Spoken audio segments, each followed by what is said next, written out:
तर पुढच्या वर्षी राज्यस्तरीय ॲग्रो हॅकेथॉनचं आयोजन करणार असल्याची माहिती मुख्यमंत्र्यांनी दिलेली आहे। तसंच अजित पवारांच्या नावानं इथं प्रथम क्रमांकाचा पुरस्कार दिला जाईल असं देखील यावेळेस मुख्यमंत्र्यांनी सांगितलं।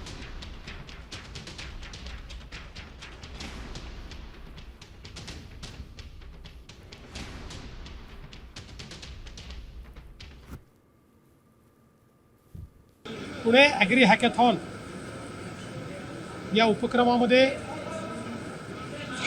कृषीच्या क्षेत्रामध्ये अतिशय सुंदर अशा प्रकारचे विविध संशोधनं हे मांडण्यात आले। त्याला महाराष्ट्र ॲग्री हॅकेथॉन म्हणण्यात येईल आणि याच्यामध्ये पहिला पुरस्कार दरवर्षी एक पहिला पुरस्कार हा स्वर्गीय अजितदादा पवार यांच्या नावाने देण्यात येईल।